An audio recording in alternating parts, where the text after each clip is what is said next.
liberty shall long be ours.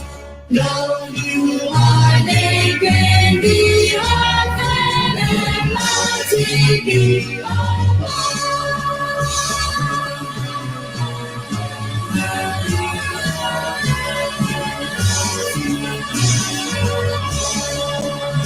and mighty be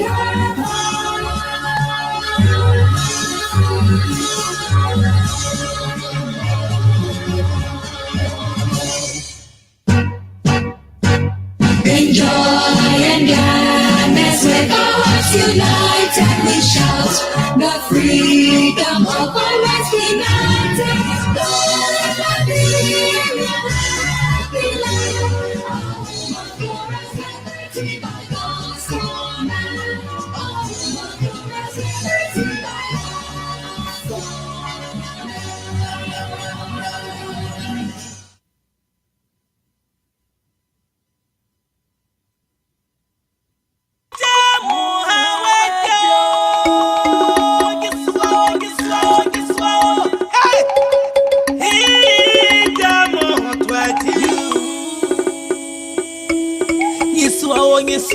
Swao.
today's program.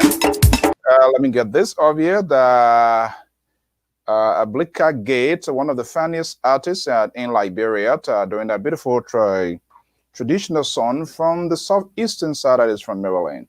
We say good evening, we say good morning, good afternoon to wherever you are based. This is the last and final segment of today's edition. All Things Considered is perfectly suited to give voice, to have a diverse conversations. As usual, all of my political analysts, contributors, they're going to be here. We're going to be looking into the playbook of news, making headlines in Liberia.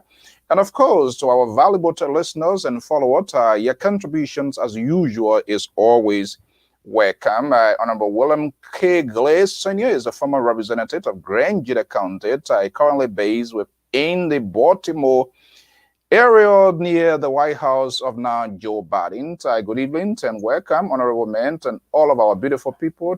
Christian Antoba, Thomas Roberts, Teddy Michael, Anna Jallo, Arthur Nigo, Doris Savage, Amos, and the list goes on. We'll try as much as possible to give recognition because of you. That's why we are here. And guess what? A lot is unfolding in Liberia. So this evening, I'm going to be having a team of analysts. We're going to dive into the conversations of Mama Liberia. Some people say the most you make your voice a loud voice, you are heard. And quite recently, we saw the security, the IG, there's the Inspector General of the Liberia National Police, Commissioner Patrick Suru, that was someone to remember, the Abraham's Darius Dillon, Senator Darius Dillon, Fraga at the Salmon Kanyando Sports Complex. Yeah, and people were heading. And so Suru were making that argument before the Honorable Senate. So the lot is unfolding. The Brownie Samuka issue is still at stake. More news in the making. Saturday, so we try to catch up because it seems to me there are a lot of misinformation out there as well. And we have to be honest to Liberia, not necessarily to our political leaders, because these people, they are just all about themselves. So there will be a new program starting this Saturday at 12 p.m. Eastern Standard Time here in the U.S., 4 o'clock in Liberia because of the change of time. Crossfire. And it's intended to bring intellectual world engagements. It doesn't matter who you are. And our first guest will be Kenneth Yabawolo Best, the founders of the Independent Daily Observer News outlet in Liberia, will be my guest.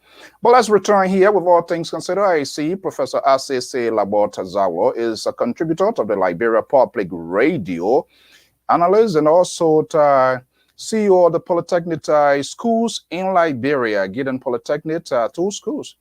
But he didn't stay. He's managing time here to give voice and to discuss about a country. That's why we are here. Let's get a program rolling.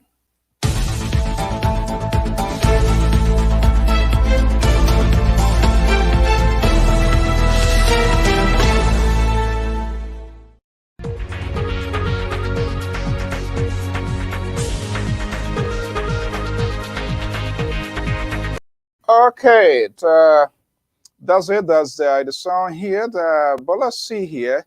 This was Patrick Suru during the week in Liberia on Capitol Hill. And I'm going to be bringing Professor Zawolo here as well to listen. There are some things I don't agree with, but that's my opinion. That's my view. I do not necessarily have to impose it on you. You, the listening audience, you can make a judgment. But our judgment and our decision must be in the interest of the Republic of Liberia, not these politicians. These people will come and go. Don't mind them. It's just all about themselves. Unfortunately, we do not grab it. But let's go to Commissioner Sulu and on Capitol Hill during the course of the week. It's up on our officers and all of that, but I can tell you, they maintain their courageous calm. Our officers were very professional. They did not react to any lawmaker. They did not react to any insult that was thrown at them. So if the committee here want to follow this investigation, probably they need to call the chairman the chairman on the executive, he will elaborate, because that was what we plan, to have 3 passes given to each lawmaker for their travel, for themselves and the vehicle. This is what I know thus far. And on the aspect of the incident that occurred and the complaint Honorable Dillon just narrated, that he's always being harassed by security apparatus. Well, I don't think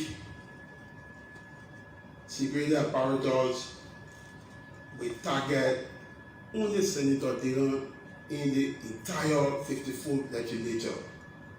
I think sometimes we as citizens, officials, we should always be cognizant of our utterance in the public.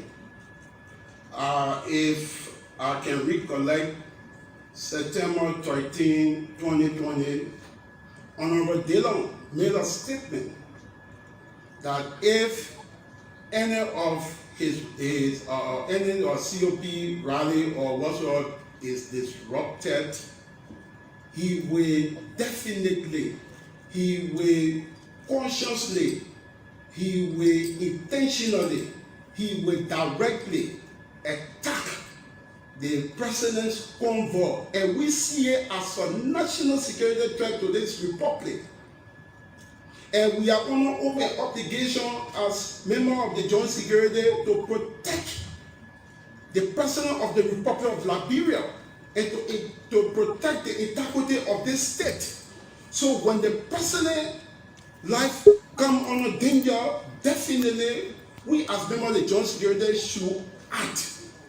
So, Honorable Dillon, utterance he made at the time, we saw it as a national security threat.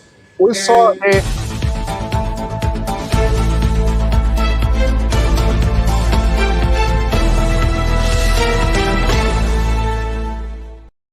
Okay, the team of panelists, contributors, and analysts, they are all here positioning. So here we go again tonight.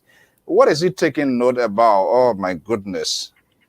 We're here to deal with the Liberia again this evening. Man, I didn't know he was coming on. Okay, well, that's part of the stickman on the Liberia Popular Radio, having something told, the man from Toll Town, always on this network. I have an asking here this evening here, Professor, and probably you can ask me and say, you can't hear me loud and well. This guy, when he praying, he opened his eyes. And then he said down there, Lord Jesus, we're here again. We want to bless you. We want to thank you for giving us. What sort of, and you think that prayer is reaching to the old man? You're not even submissive. Why you can't close your eye when you're praying? Good evening, gentlemen. Welcome. I don't know what a closing eye is. So, yeah. Good evening there. Good evening, Libra Okay. Professor. A lot is unfolding in the country. This is insane. It is unbelievable. I saw the police IG, and all of this gave birth to one of this here. Let's see whether we can get this as well. Intervention. Had anything worse happened today? Probably. Just where they don't know what they're playing with. The last time I said, when they throw stones, we throw stones. When they throw rocks, we will return rocks. The whole country practically descended on the broad council of churches, interreligious people, our international friends. We have meetings with some of them to cool the tension and to exercise leadership and to tone down these rhetorics about violence. To tone down these rhetorics of violence, both sides, the tension is high, is at the boiling point, and we do not want it to explode, because when that, if it explodes and spill out there, it's just not good for Liberia, it's not good for men, because people are going to be calling crazy for money. And these people houses, the both lawmakers, whether opposition or government, their houses are stockpiled with food and everything. We want to welcome to Madam to Richard Hammond And of course, Marie, those our prime-time follower, listeners of the Liberia Public Radio, we highly to welcome you. Kayantat we are as well, to want to welcome you. So, gentlemen, let's get the ball rolling. What's going on with Mr. Darrell Dillon, this CDC-led government? You throw stone, I will throw stone, and everybody descended on me. The IG did appear before the Senate this week. Was that enough to settle the score, guys? Let me start with the most liberal on this network. He did a post today. He took vaccine. He did a post. And guess what? After that, he been sleeping like a total god. This is unbelievable. So, liberal, good evening. How are you doing? Yeah, thank you. Thank you. I'm doing great. I'm doing great. You got vaccinated today? Of course. Of course. We're not making power. I just ask you. Don't start here. I'm just asking you. Look, Mr. So, this is why I rush for me to take the vaccine so that I can be safe and deal with you and the other people that come on this network with the kind of belief you have. I'm the liberal progressive. I'm your counterweight. So I have to take that shot. I took the shot and I'm fine. I'm doing fine. So you took the shot because you want to deal with us? Is that what you're saying? Yes. You and the conservative group on this network need to have some sort of a counterweight to the other one to block you when you're ready to come out here and try to expose your ideas of conservative ideas to the audience. On the other hand, I'm a liberal. I'm here to counter you guys whenever you come up with a message that perhaps is not conducive for our people. I'm here to tell you, and this is exactly what is happening right now. We have the professor. Good evening, professor, and thank you for being here as well. But let's go back to the issue here. What is happening in Liberia? Look, Mr. So, let's take this thing here to the next level. This group of leaders that we have right now, they have to put themselves together and lead this country. Can you speak with clarity, this group? Don't speak in an esoteric term. Which group are you talking about? Which group? Who are you? Mr. So, should I say CDC-led government, if you don't mind? Well, you are at liberty. We don't sanction voices. I am. Of course, now you don't sanction. Now, because you got liberal. My vaccine is in my arm. You can't sanction me anymore. But let me just say this. Let me just say this to you, Mr. So. This is what I have to say. This group of leaders, specifically Dr. Weah and his people, they have to make sure to play ball, play with the game that is before them. Why bring up issues that perhaps don't have much to do with things? Mr. Dillon, Honorable Dillon, we all saw that he was attacked. And through that emotional outburst, he made a statement. Afterward, we also heard him, retracting that statement. We heard him say, I am a peaceful man. We heard him say, in this country, you can go anywhere and ice anybody or view any record during the war. I never took anything to harm anybody. All I've been doing is to seek the interest of the Liberian people. In fact, why you think people let me try to disabuse you a little bit, please, if you don't mind. Why you think they refer to Mr. Dillon as light? If he's so violent, why would they refer to him as light? You have the IG coming up to give some sort of excuse why he and his security apparatus continue to harass the people's senator. This is unacceptable. And when he got caught on the carpet, what did he do? It is our job to protect the president. Well, thank you. But who are you protecting the president against? Nobody in the country seeking the harm to the president. The president, he's our president. The president, he's respected. The president, our president was elected, duly elected. Nobody gonna harm him. Why are you trying to embarrass or trying to pick on the people senator when he's supposed to be doing his job? Look, okay, Professor, let me just bring you. Try and get a glass of water, Mr. To. Yeah, and I would say this. Good evening to our audience out there, and thanks again for being very faithful to our show. I understand Liberal Progressive's argument. I always like to put context to what I say. and draw from my own personal experiences and my professional experience. As an educator, one of the things that we are told, you do not tell the students anything you know that you're not going to follow through on. You do not tell the students, say, look, if you stand up over there, I'll kick you out of this class and you're never going to come back to my class. Because whether the students come back to class or not doesn't depend on you. The principals have to make the ultimate decision. Equally so, I've always been told that my word expresses me. And so I will be very careful and selective in the dictions, in the terminology, in the phrases, and my outbursts. The security forces must act based on the information they have. Even if somebody comes and retract whatever they say, the security forces must continue to behave as if the threat remains. The international community, the faith-based institutional, the leaders of the faith-based institutions did not dissent on Senator Dillon because they had nothing to do. But they understood that our politics have become vitriolic, it has become very antagonistic, and politicians have resorted to the use of threats and menace to get their points across. It undermines our democracy, it sets our people against each other, and it should be discouraged, especially so coming from somebody who is the light. The last time I understood, light shines. It doesn't darken. It doesn't cast a shadow over a country. When people make utterances about, if you throw rock, we will throw rock, that places a dark cloud over the country. It reminds our people of our just recent ugly past, and nobody wants to return to that. Look, I listened to Inspector General Suru, and I think he was on point. I have my own personal concerns about Inspector Suru's lately, but I think when I watched that interview, I think he was on point.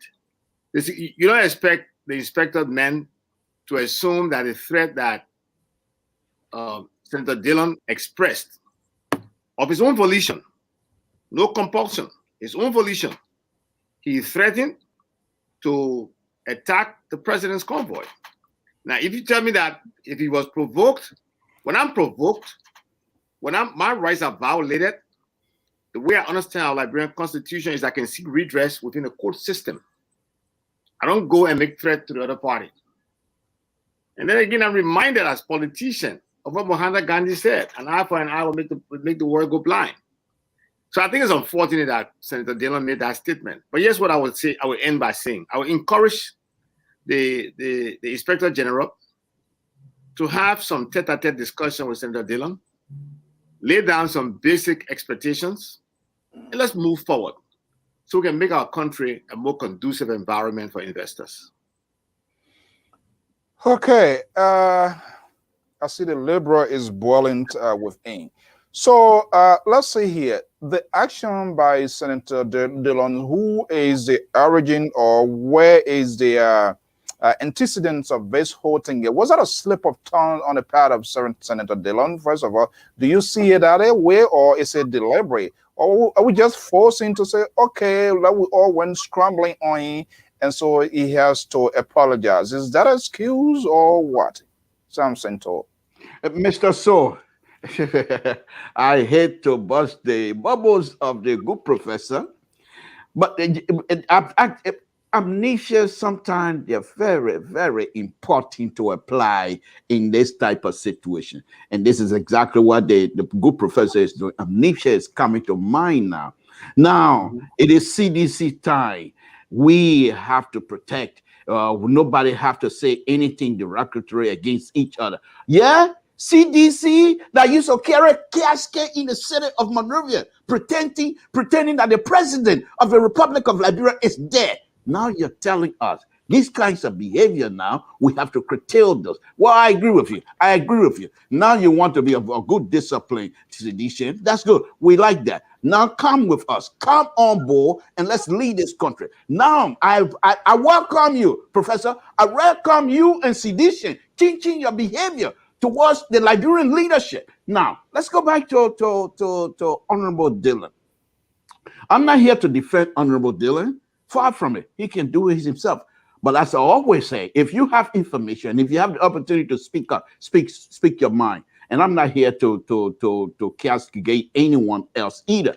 Now, Professor Honorable Dillon made a statement. He retracted his statement publicly. He didn't do it behind door. And he even said we have to work together to move this country forward.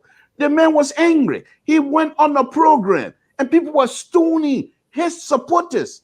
People were stoning for no reason whatsoever because of politics. And he recognized that perhaps these people that are stoning, they're having a blessing. And why would you not even assume that? We have a radio station owned in Liberia by people who are working within the government, insulting the vice president publicly, and nothing has been done. You have Liberian government that will go after people because of X, Y, and Z. Now, if the good senator comes out and make these kinds of statements and recognize he's not just senator for the specific area, he's senator for the entire county, and recognize that no, this kinds of statement, it is not a good thing. I'm going to go back out there and take it out and take it back. He did that. Now the IG is coming up publicly. I think I got with his hand in the cookie jars. And I have no other reason to excuse himself other than to say we have to protect the president. Who said you shouldn't protect the president? But this is what CDC does. This is what they're good at. Oh, the president will succeed. Who said you will not succeed? But this government, what I'm saying to you, Mr. Professor, we have to be mindful how we approach people. Why is it that these security apparatus, they achieve all of them? The man is a senator. Why can't you visit him? Why can't you invite him and have a conversation and let him know where you stand as a security people to protect the lives of every citizen in the Republic of Liberia? No one life is better than the other. You can't say that because he's a president, therefore his life is better than a common person in the Republic of Liberia. This is unacceptable. These people need to come and rule us. They are our leaders. We got no other choice. Unless 2 more years, we're going to kick them out. That's for sure. But for now, we respect them and we respect the rule. But let the rule of law be applied across the board. So, Mr. Toh, before the professor comes in here, why is this political tensions always mounting? And for the most part, Senator Darius Dillon or either Yeke Koluba, Representative Yeke Koluba, and all of this, what are they always in the center of this thing here? And do you also agree with the police urges, the police and other security apparatus also an obligation to protect the safety of the president wherever the president is? Because I'm saying this to say, to expand on what happened, we saw another thing that at the Samuel Kayendo Sports Complex, where when the president is there, the senator comes in with his own security, and he thinks that he should go in anytime. Is that practical? Is that the traditions of the security work out in Liberia? We found a security expert will be contributing here, because what I do know as well, when the president is seated, whether we like it or not, that's why there is a protocol, right, that allows member of the Senate, the judiciary, the armed forces of Liberia, the diplomatic corps, the chief justice, and member of the associate justices to enter when there is a program or whatever the case the president going to be. And so when the president enters, that's pretty well, that's it. Mr. So, I agree with you. Security, and so lastly here, let's look at even the time of Samuel Doe, SS, and all of those. When the president is within the corridor, the state security or the security forces of the president supersede at that time that takes charge of the affairs, the security affairs of, because that play is more or less considered to be like you would not see Joe Biden entering here, Joe Biden somewhere, and then Kamala Harris come with his or on a security. I mean, that's just not what. And it comes back to the point of these people having all their security. They are lawmakers. Why not those there? You know, These lawmakers, they have state security provided by either police or Capitol Police and all of that. But everybody wearing red barrel, khaki, blue, and all of that. Well, there must be a versions of the sides, lack of trust with the government. I understand all of that because of the political environment that we live in. Why not they try to settle this score once and for all? Mr. So, I agree with you that, and that's just logic. And now let me just say this again: the president is not running a banana republic. Liberia is a safe and it's not a failed state. We have leadership. Now, if there's a gathering and the president comes in and sits, that door should be closed. No one else, not even Samson Toe, who is supposed to be so powerful, should be allowed in. Let me put that very quickly. Now, let's take it serious a little bit.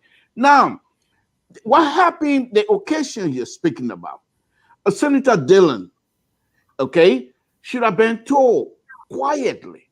However, but if you listen to the IG statement, Mr. So, hold on, this is an look. I know you took your vaccine. Mr. So, you cannot be throwing your weight around here tonight because you think you're running a show and therefore you're going to sanction me. It's not happening. That's not why. You first here decided you think you're going to come here to intimidate me. You know that's not going to work. You know that very well. You first started by you took your vaccine and so you come here to do this. Who cares? You want to take vaccine, you take it. You don't want to take it, that's it. You know what's going to be like. You are old man.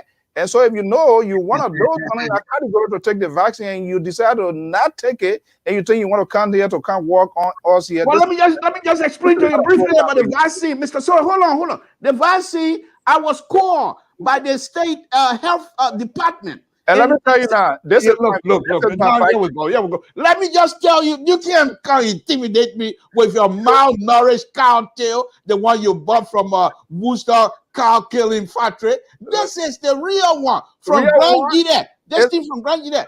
Not the same one your friend told you from Walmart. Don't listen to those people, Mr. So. But no, let me just tell you, Mr. So, the story you just give us is correct. When the president is seated, and this is what I've always explained to my audience, whether we agree with Dr. Weah or not, he was duly elected to serve the people of the Republic of Liberia. You can't say you're advocating for the Liberian people, but yet still you're going to disrespect their decision that brought Dr. Weah to power. So by what I'm saying is, if the president is seated in an occasion, the door should be closed. However, as a police apparatus or security apparatus, and you see a senator coming in to try to get in, you don't have to make a scene. You have your security chief assigned in that area, pull the senator aside, and perhaps try to educate the senator, just respectfully. Sir, you know the rule. These are the rule we have. The president is already seated. If you want to go in, we will have to guide you. You can't come in with 4 or 5 people. No, we, the security, was here to secure all of you. So you will go in, your security going to stay out because we do not want any issue in there. Number one. Second thing, Mr. So, if this whole operation, that's what I said, CDC, the government, they have to take this thing serious. Why is it that up to this time, they don't go to these representatives in their offices or even in a chamber and explain to them the security procedures when the president entered the place, what you need to do, how you need to behave? Those things should be explained to these people so that at least we're all going to be on the same page. Okay. However, because of the stone throwing issue, when Senator Dillon got in there and was refused, immediately his mind went back to what has happened to him before. And the fact that there was no credible security apparatus or agents to come and explain to him, he also took offense to that. So this is what I'm saying. There is no communication process. Professor, now you are throwing a lot of innuendos out there. No credible security person, no credible security person, and the need to explain to that. Look, Professor, these guys on Capitol Hill, the 103 men and women in both houses of government, are they kids? Are they toddlers that we need to be? Is there no orientation? They don't have a system. I mean, Are they not aware that they are the first branch of government? They don't know the protocols. Do we need to have a symposium to tell them of their responsibility? Let's say as it is, all right? In as much George Weah and the CDC-led government, this is where we're going to fall apart. Their leadership staff and some of their policies are terrible. But we must also be mindful that it's national government. Whatever we're doing today, it could backfire on us.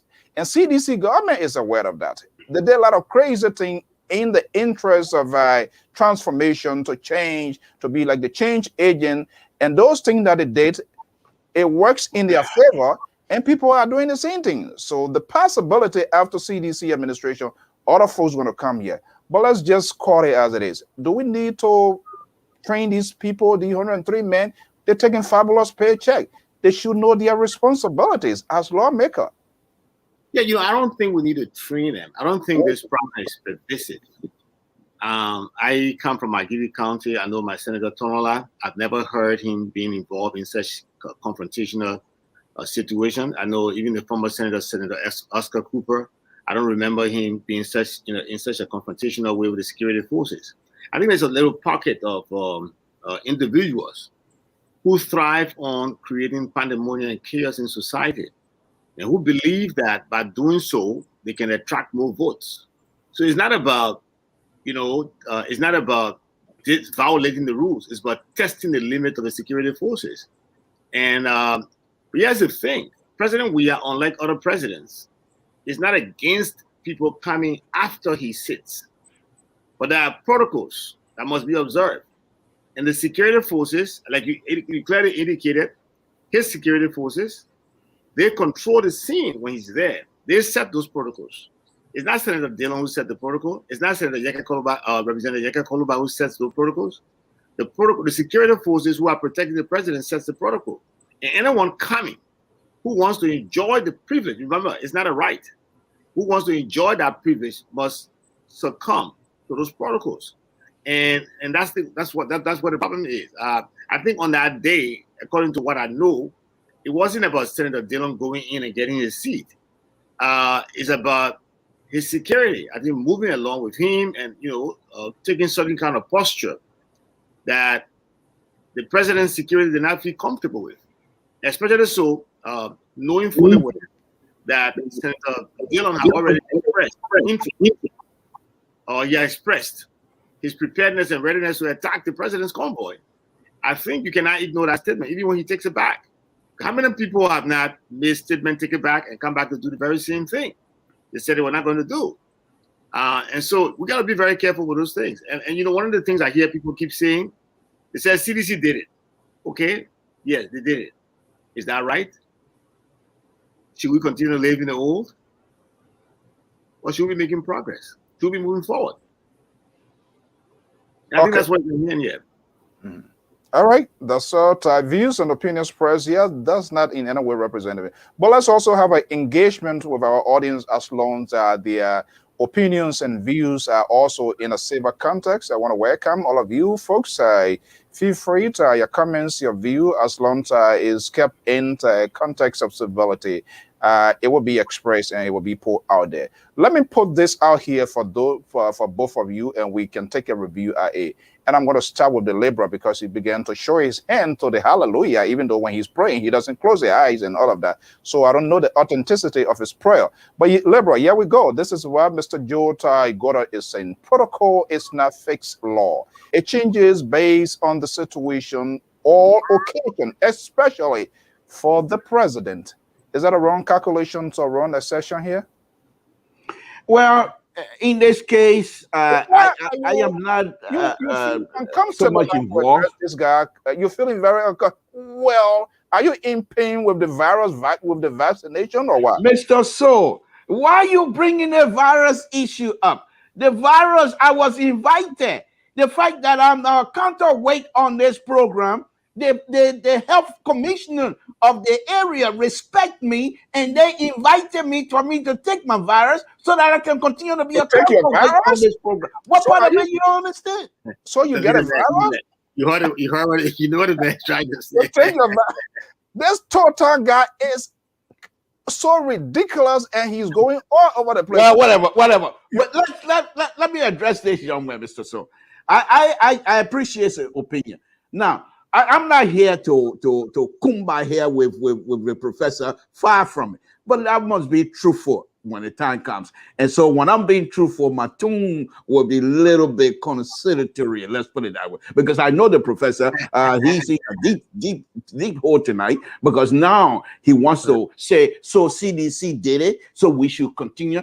Where was the brain by then, Professor? By the CDC when they were running, you were already a professor. You know all the books. You know now. You're highly educated at the time. You still are. So why were you not able to apply the logic then? Now you want to apply the. But anyway, that's a different issue. The issue that I'm saying here, Mr. So, is this: if the president sits, well, however way the security apparatus come up with a protocol to protect the president. If the president gets into a venue, the security that comes with the president should supersede the rest of the security apparatus, I believe. Now, if these things can be explained, instead of having Eugene Facon going with facts and fiction, believing that they still can be. Mr. So, yeah, we go. Yeah, go ahead. That's your show. I don't want to get kicked out. We ought to make it interactive. When I kept hearing the word explain, who should explain what? Listen to what you say here. Are they kids? No, Mr. So. Now let me just, and the professor can bear me on this as well, because he's a professor of math. Explaining, when I'm talking about explanation, not necessarily giving their ABC, but you have a country, you have leadership.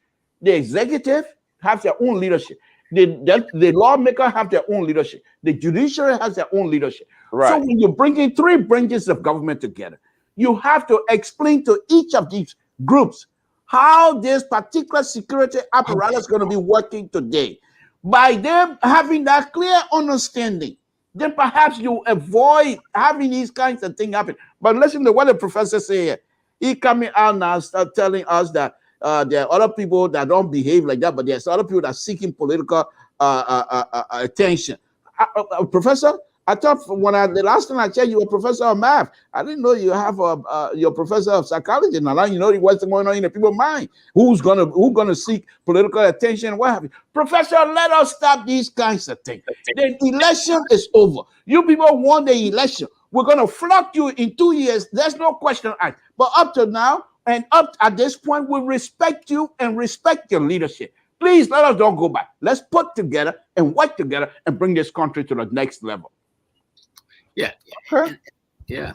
and I think that's what I indicated in my first statement. I say it's very important for the Inspector General and his men to find the time to engage with not only Senator Dillon, but also Representative Yaka Koluba and others who have made it their business to provoke the security forces with the intent of bringing down the temperature and creating an enabling environment for people to look at Liberia as a business destination. And I think that is very important. But also what the young man talked about, the protocols are not law. That's true. And it's controlled by the people in charge, the person in charge at that moment. So when you get to that place like that, and the protocol officer tells you that you can't do, the people responsible for the protocol tell you cannot do it, you got a choice to either go with all your security, to the place you want to go, or you leave with your security and go home. It's not, you can go home and watch the game. We're not living in 1972.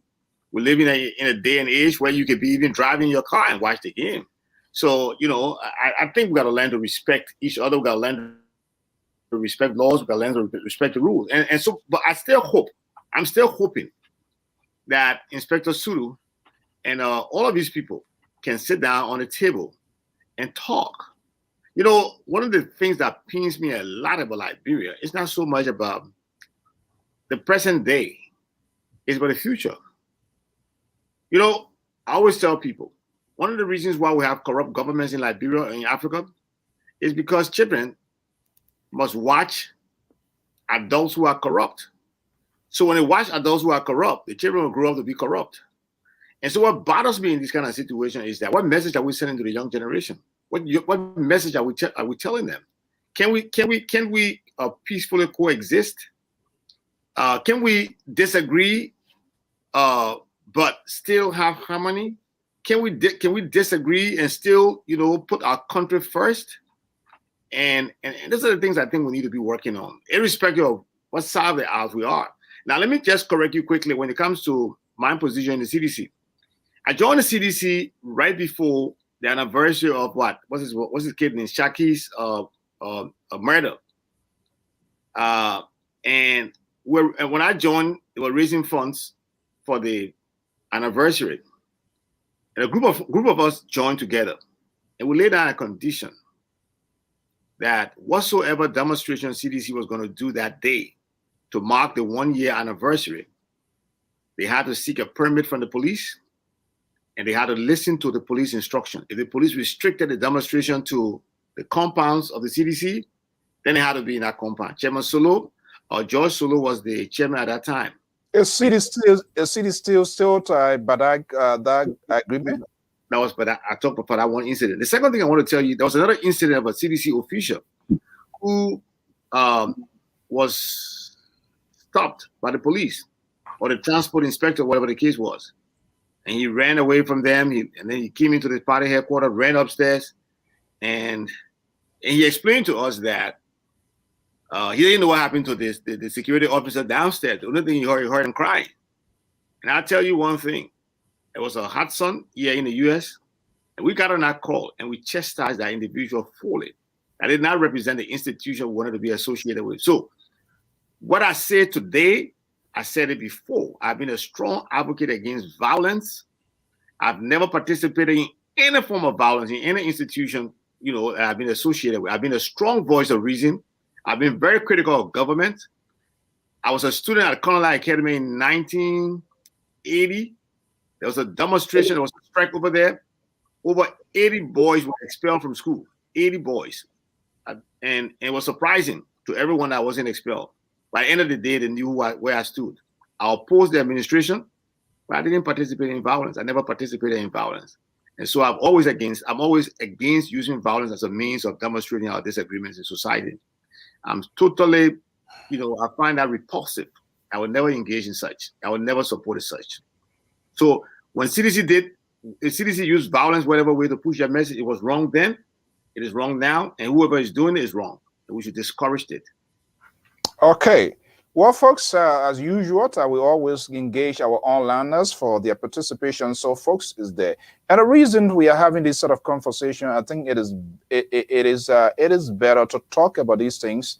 And it is good that when our leaders, no matter which side you drop onto, whether you're on for the opposition, for the government, the building itself is an institution, the position that, and that's what matters, and that's what we must note. It has to be preserved, and we expect them to be a good example of our country. So some of us, it's kind of like troubling.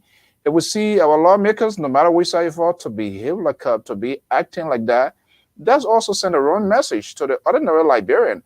If my senator can do it, I can do it. If my representative can do wrong, I can do it. If we have a police officer who is not disciplined, who doesn't know that he is a servant, he should provide security and protection, that people should trust him or her to handle stuff.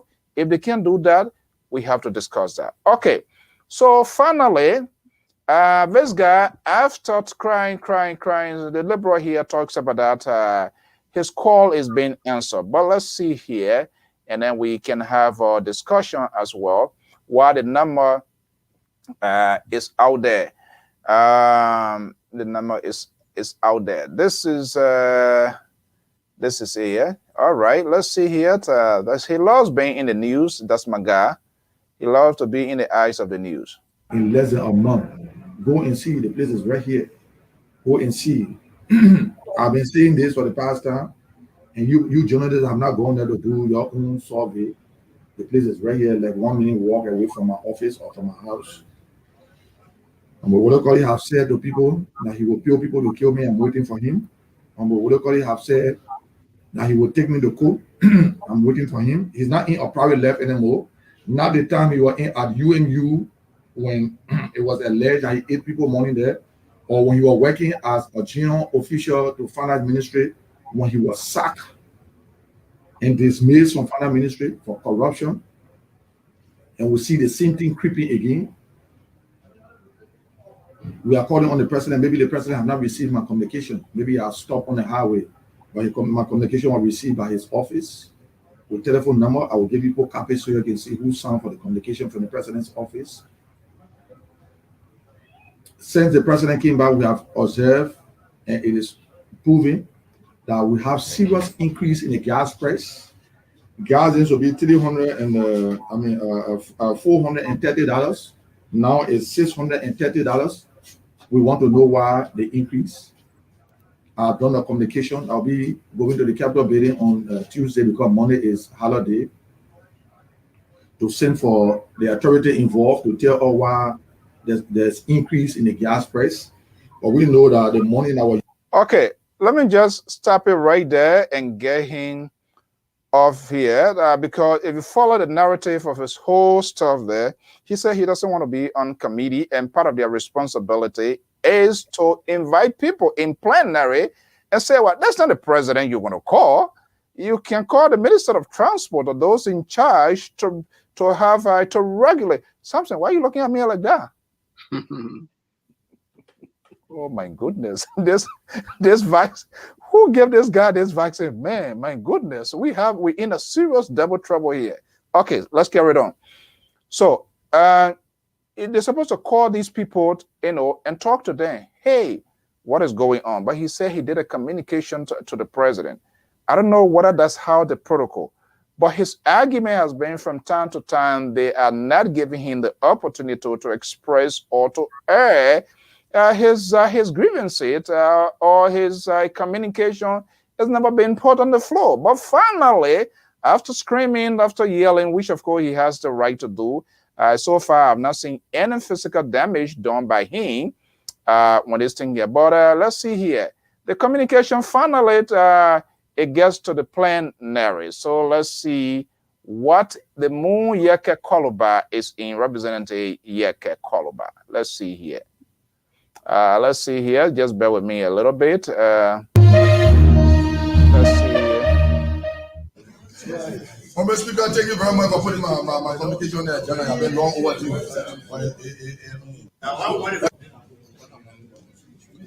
This communication is very simple. We want getting money for the government of the Liberia. Okay, let me. Okay, hold on here. What are they doing? What are they doing with this money that's been collected? And the second issue is when you get. Let me hold on here. So this is an interesting one. Mr. Speaker, thank you very much for putting my communication on the agenda. I've been long overdue. This communication is very simple. We want getting money for the government of the Liberia, or what are they doing? What are they doing with this money that's been collected? And the second issue is when you get at the airport, Mr. Speaker, when you pay the money to be tested, the people will tell you to give them your email address, and you will never get the result. I'm asking my colleagues for us to send for them to tell us why we don't get it. Our people don't get a result, and what are they doing with the money generated from the airport? I so submit. Thank you. Okay, I saw submit. All right, I think this is what you. My first time, quite a long time. I've been saying this guy, Honorable Koluba, in smiling, because this is what he wants. And don't get me wrong, for the most part, his ideas, he has some really good valid point, but the path to channel those things here, that's, I think, I don't want to diagnose, making it diagnose here. I think that's where the struggling coming from, or should I say, that's the frustration. And he quite correct. People, they're doing people to, how you call it, COVID test. You pay, you don't get your test result. Right? They take it, you don't get your test, and you leave the country, and you have ministers, director. Come on.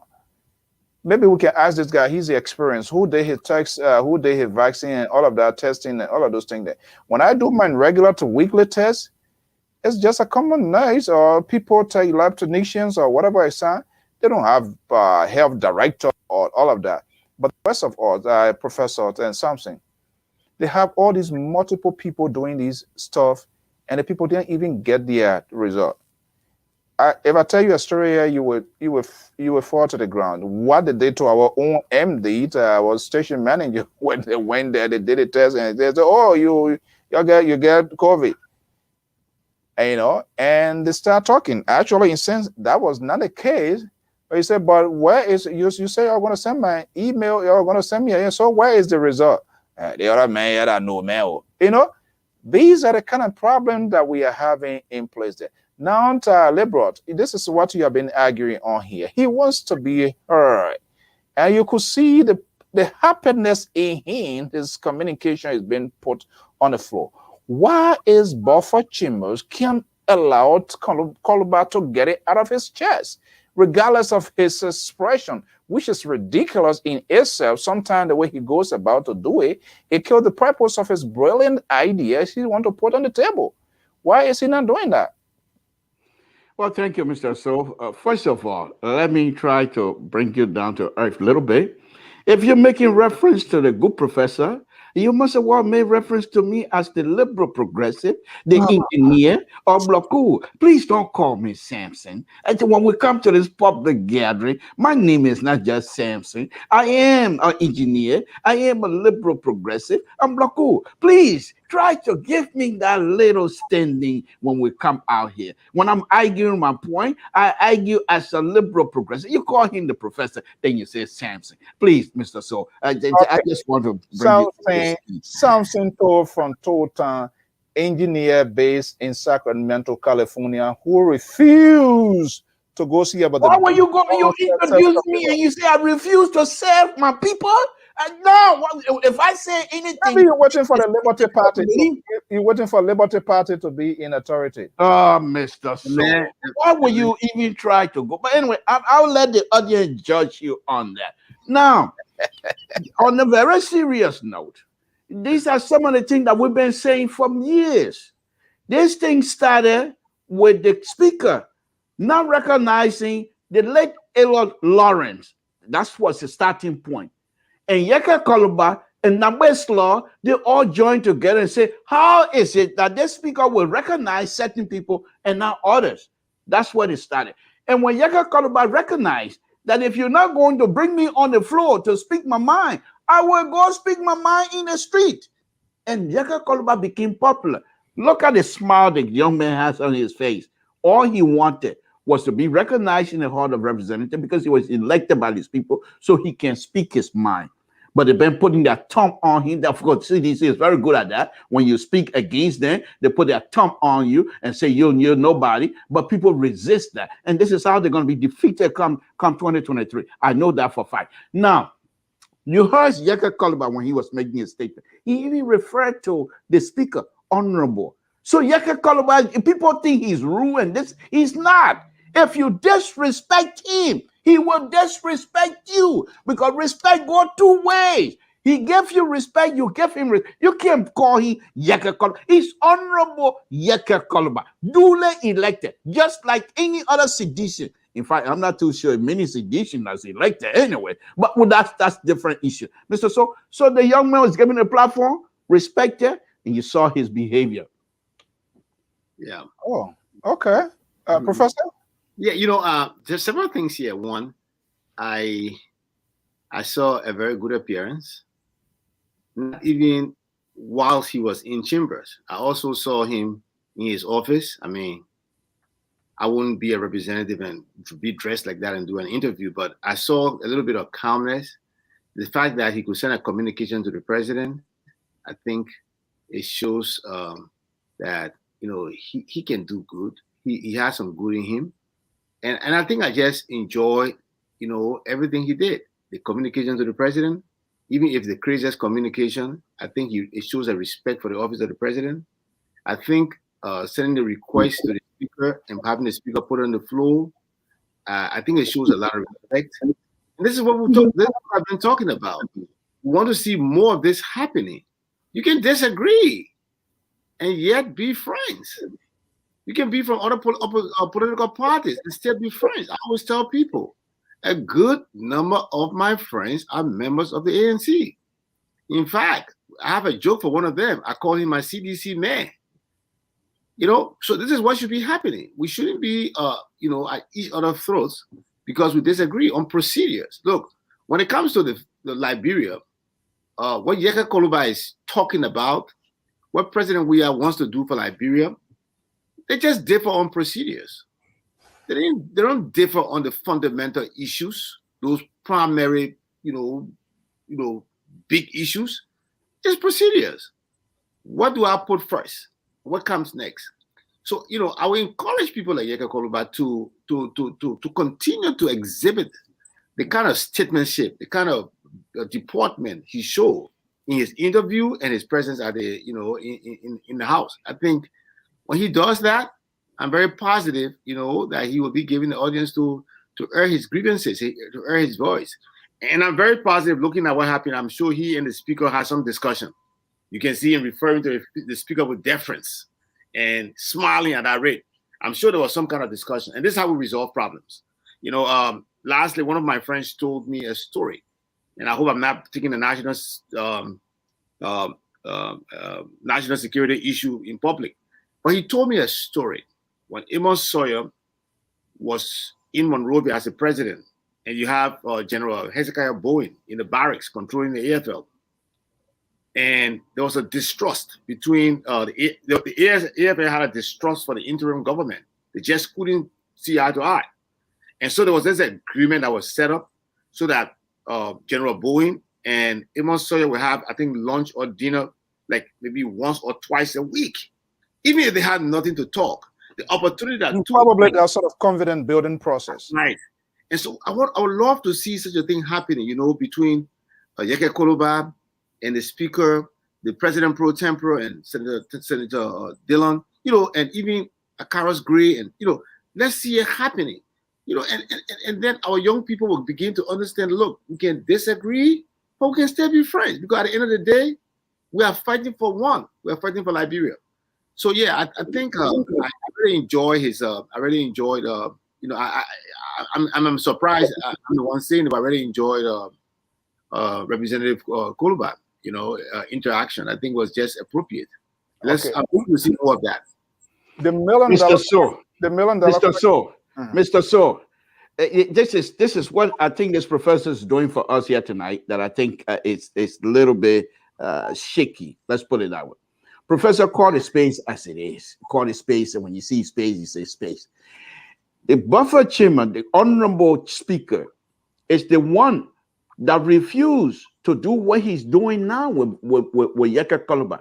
That was resulting into Yeka Koluba performing the way he was. Don't come here now and take and try to make it like Yeka Koluba have caved in. Yeka Koluba did not cave to no one. Let's get that straight. Yeka Koluba, all he wanted, and he always, if you're not going to recognize me on the floor, I will be recognized by the Liberian people because they elected me. Yet the honorable speaker should understand that he was elected just as much as Yeka Koluba was elected. Let the man speak. And you heard that. Now you're going to go to the way the man dressed and then you enjoy them.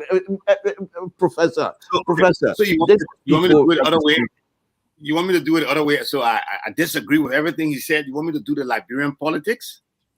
No. I want you to come at it from a broad perspective. Don't come at it from a CDC position because you think you guys are in power now. Therefore, but Yeka Koluba is coming now. Now he's been different. No, Yeka Koluba have always stated this, that I will be respectful to people who respect my position, respect me as human being. This is what he's saying. Engineer too. A tweet coming here, Professor. I don't want to read that is directed at you, and he supports the government.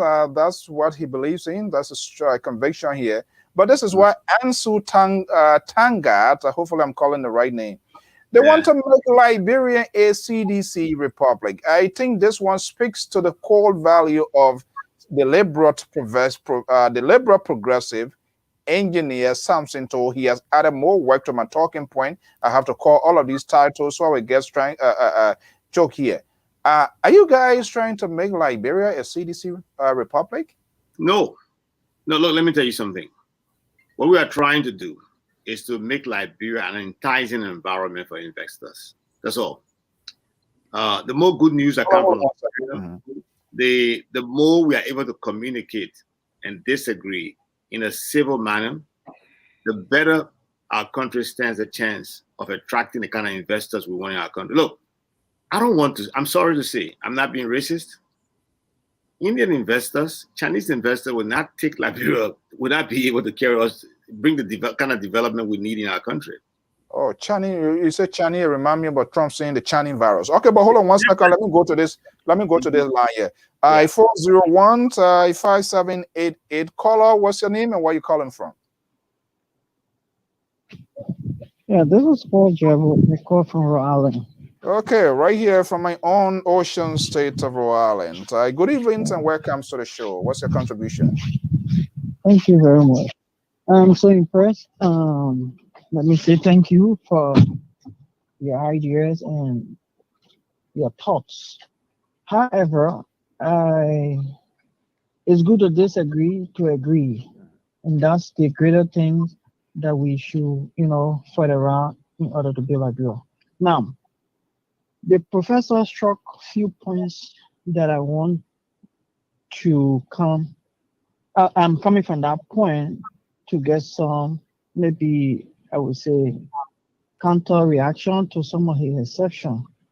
One, the issue that has to do with Yeke Kolba presentation, the way he dressed and all that stuff. I don't think that was so important to the discussion. What is more important is Yeke putting forth his idea and the plenary listening to what he has to say. The issue that has to do with Speaker Chimas, let me just speak to a few things. I am a member of the CDC. We have been all over the place ensuring to make sure CDC comes to power. On the mad track of change, fighting corruption, bringing corrupt people to book, and ensuring that justice and war crime code was, things that they will push for. Based upon those, Liberian people elected them. On the contrary, they did not do exactly as they promised and started to sleep with the then regime. But for Chimas, I have watched him and followed him closely.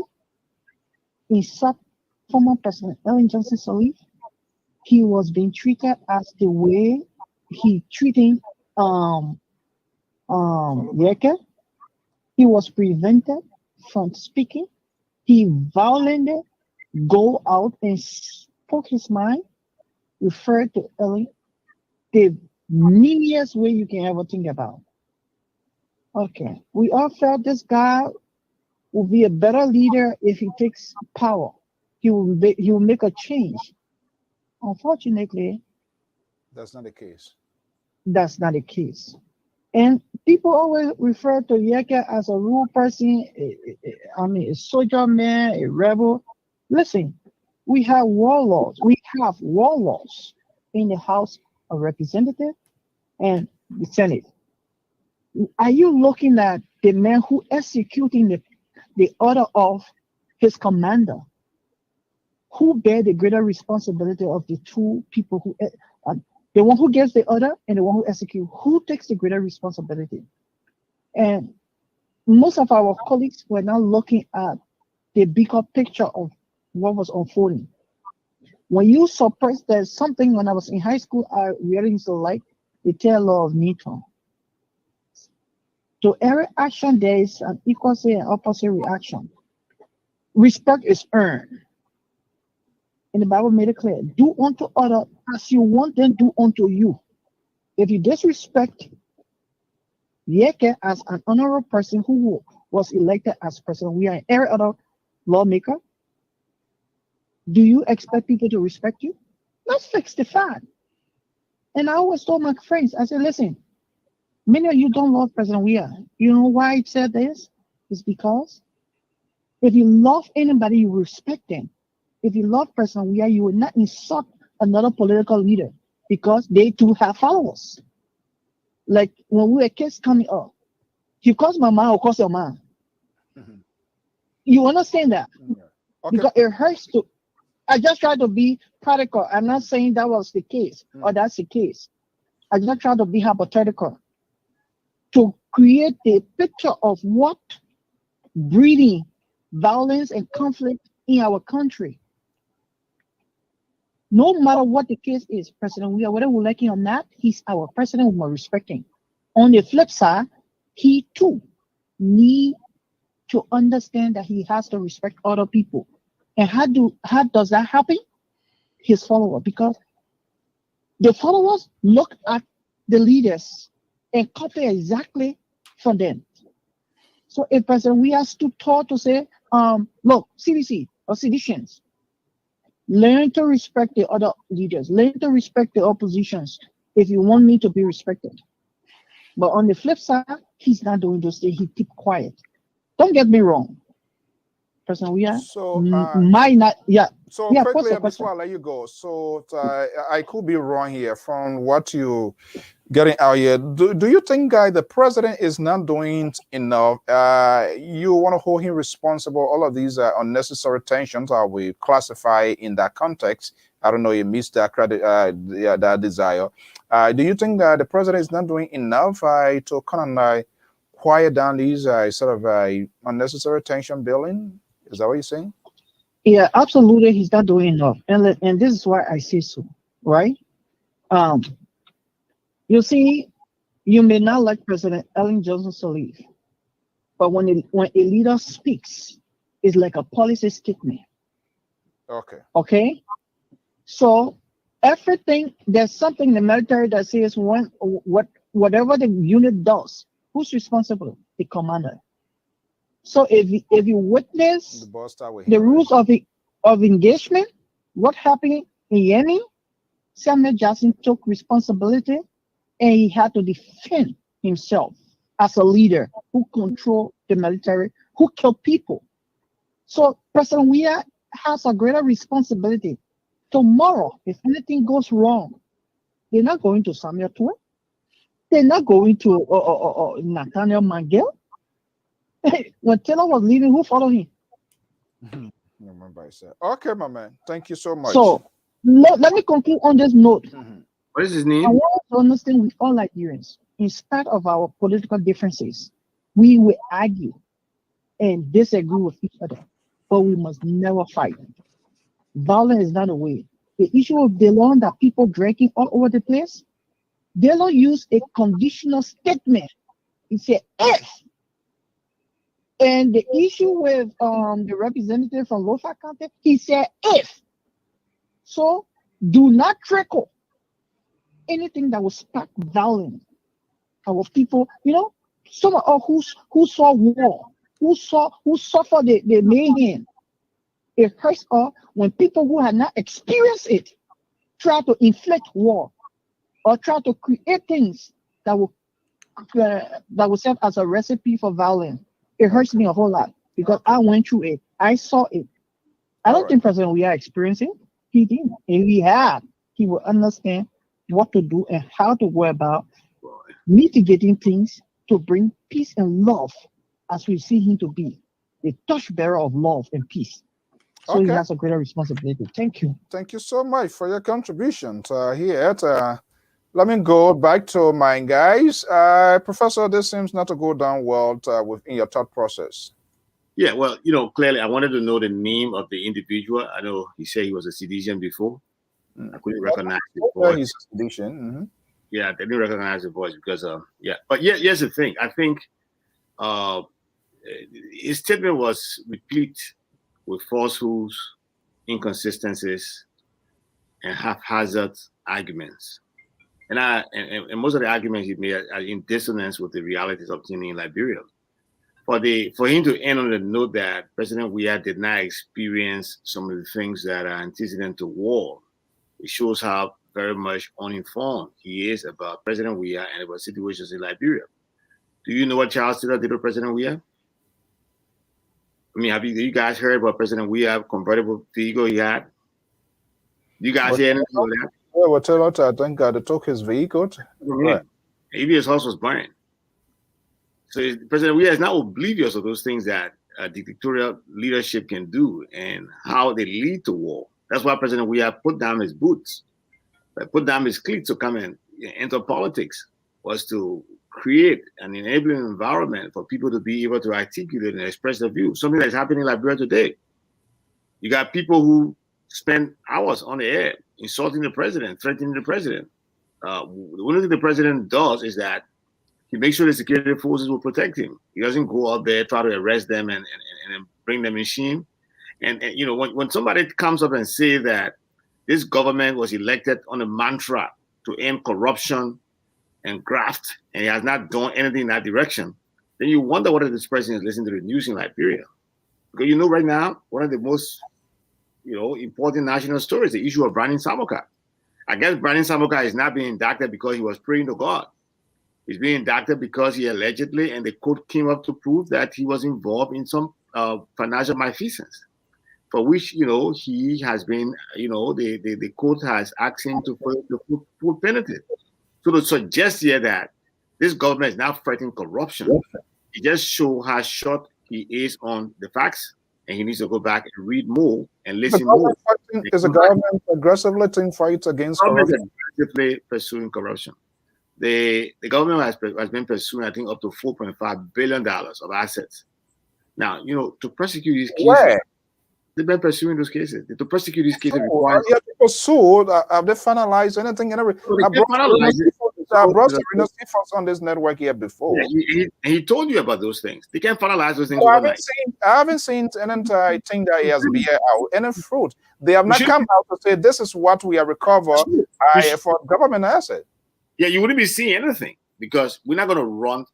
The government is not going to run such a very delicate operation in the public sphere. So those are good news. If the government have made a progress in that, don't you think people need to know the Liberia is now whining with me? You cannot compromise the investigation. You cannot compromise the investigation. Investigations are ongoing. Is that the case? Yeah, but there was a progress How made. long will we come to the conclusion to those investigations? You got one indictment already, right? One down, minute to go. You got one indictment already, correct? Oh.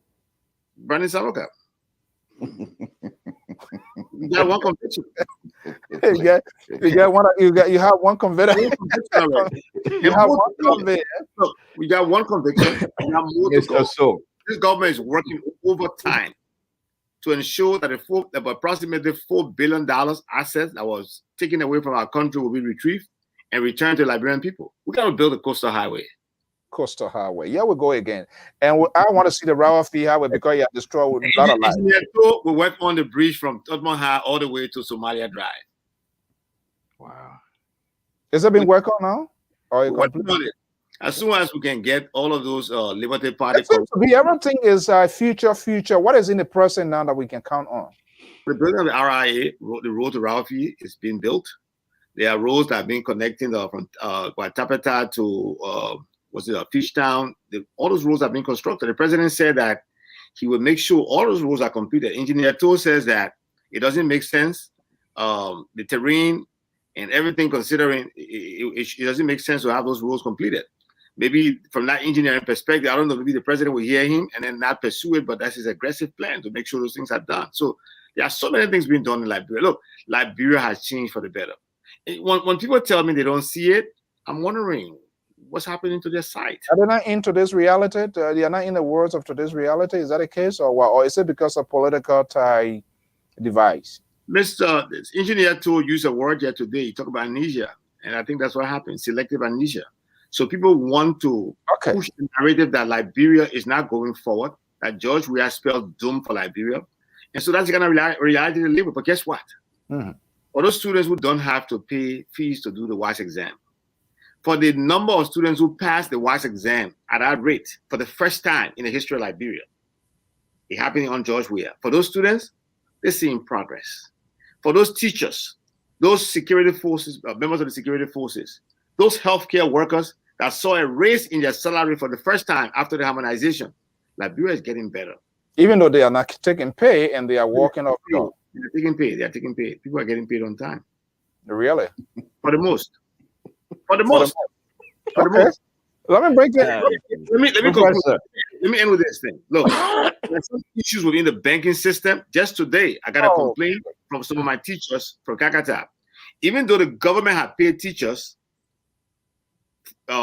in that county, there are some teachers who get their pay from what, LBDI, who have not been paid. And so that complaint came to me today, which I'm taking up tomorrow to make sure. Is that a bank responsible? Is that a technical glitches or what? Well, I will be honest with you and tell you what the bank is saying to me, based on, not to me, what my teachers are telling me the bank has said to them. The bank said that the government Liberia owes them some money. And so it's a means of them putting the money onto the government. How many months are we talking about? Do you have an idea? Well, they didn't get a pay for December and January. December or January. Yeah. So those people, okay, the Liberal is burning within. I know he wants to give some outburst here. The Liberal Progressive. Thank you, Mr. So I think the professor gave us a long list of unbelievable statements here tonight, and I don't want to go in all of them. But let me just say, the gentleman that called earlier, the statement he made about President, we are not experiencing a war. I think those are kinds of stuff. Perhaps if we think like that, then we're not taking these kinds of conversations very serious. Because if you don't mind, Professor is quite correct. The president, even though he did not sit behind the barrel of a gun to shoot at people, but he also witnessed, relatives of his die. And one of the things Liberians need to understand about this president, why I disagree with him on policy issue, I disagree with him on the governing system of his office, whatever it is that he's running out. I don't agree with it. However, as a human being, this president, remember when he was playing in Europe during the war, he used to come to Monrovia, come to Liberia to come play football, saving people's kids' lives, because whenever he gets in town, the whole war situation was seized for a moment because everybody wants to see that. That's kinds of thing that he used to go from refugee camp from one camp to another because he cared for the country. However, it's not that he's given the opportunity to lead. He threw all that one in the background. Now the professor said that the government is going after Luther, the $4 billion. Professor, I'd like for you to start with the $16 billion first. I'd like for you to start with the $25 million map out. Professor, please, let's start with the issue of not declaring assets. Please, Professor, let's start with all of these buildings your good president has built. Where he get that money from? Professor, we want money. Liberian people need money, yes. But if we're going to say we're going to go after somebody, let's be sincere. Bonnie Samaka was convicted in the court of law because Bonnie Samaka, as far as I'm concerned, his lawyer blundered. Simple. Now, Bonnie Samaka, you know very well, Professor, he did not use people's money on his own personal thing. That's far from it. Maybe misapplication. Fine, we agree. But don't put Bonnie Samaka into the league. Now, if what you're saying, if it is true, then I'm supposed to be dancing. Because when your government is kicked out in 3 years, 2 to 3 years, we will now use the same principle you have going after people who you believe looted the country. We will use that same application and go after people who we think is looting this country presently. You got people that came to this government were just as poor as church, right? Just like me. Now they're rich. Where the money coming from? You're talking about people getting paid, Professor. Are you serious? People are getting paid on time. The people are not getting paid on time. Now you're telling me they're going after big. And this is what I want to talk. Hold on. The professor spoke for almost 20 minutes, and this is what I'm saying. This is the liberal progressive speaking. I took the vaccine to, like I said, to be the counterweight for you people. Please give me the opportunity. Now, the professor say that they're going after $4 billion. If they're going after $4 billion, are you telling the teachers to wait until the $4 billion comes in before they can get paid? The people they told you from Kakata, they said the bank said the government owed them money. Why? Why the government owing people money like that? And you talk about this government is doing something to get these people going. When it comes to money issue, the government have safe, and Professor, you know what I mean when I say safe. You're an engineer. This is not a safe where you have 20% leakage. This is a safe you have almost 95.9% leakage. In other words, the safe is so big, if you try to save palm water in it, you will eat raw palm water because nothing will stay up there. Professor, please speak to us. What's happening with your CDC government? Okay, so let me ask this question here, and you have made or said no on this network here, and I hope to talk to folks within the opposition column as well, to be crystal clear with the Liberian people, because I yet to see that from any of their political leaders. We hear Representative Koluba has been saying that the stadium, okay, but when it goes before the court of competent jurisdictions, that's a different thing. Will we see if the opposition takes power in 2023? Because part of this that giving all headache and all of this talking point, the complacency or I don't know what I was executive clemency that was announced. This CDC-led government failed to go after people, and to other people does not necessarily mean that you have stolen or you did something wrong. It's just to clarify to see where. If I'm coming in as a minister, I want to see where I'm starting, and I want to see how I can move on with that. But I believe the president said to some extent, Helen Johnson said, what, 80%? Was that 80 or 85% grading? I don't know on what context that sort of grade mark, but when you made an 80 in the classroom pretty well, that means you are on top of it. When we see the opposition, I step in, if the take power in 2023, would they go aggressively on these people who supposedly they believe that they are taking the Liberian people money to tell the Liberian people as to where they got their money from? Something to Mr. So, you heard Yeka Koluba. If the opposition come in and don't go after the money, we'll bring Dr. Weabai and say, come on, you do all the stealing you want, because that's what the Liberian people want. That's what Yeka said. But no, on a very serious note, this government, this present government, whatever they're doing to say they're going to recover money, they have to be very careful, because whatever policy you put in place now, the next government will try to implement those policies. Now, there's two things into this. If the president and CDC-led government is going after people who they believe looted the country, then that's a good thing, because that means they themselves are so confident of the riches that they have now, that they got those things legally and they can prove that. That is good. This is how the government's supposed to be. You're supposed to be transparent. But I don't see the transparency from this group. These are the people refuse to do common access declaration. Many of the ministers are this yet to declaration seems not to go away. Professor, this asset declaration here, do you think the president, like every other one said, the boss staff with the president, he should lay out the set an example and potentially all of his ministers?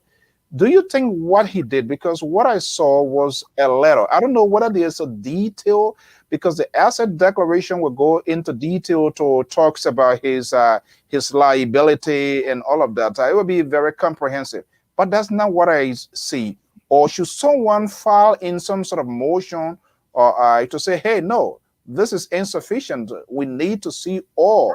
We want to know where to start from. Even though I also have issue with what about asset declaration, Darius Dillon also file in to say, yeah, what, $2 or $3 into account. I didn't see any documentation to unveil everything. So all of these people is being done on the lip service. But do you think your president has done enough with this sort of asset declaration? It seems not to go away. And I'm not sure whether the government has found her tone to adequately address this issue. But there's nothing to address. The president complied, consistent with the laws. If the president did not comply with the laws, those responsible are the ones you hold responsible. Let them take action against the president. Call the president. Who are those people, Professor?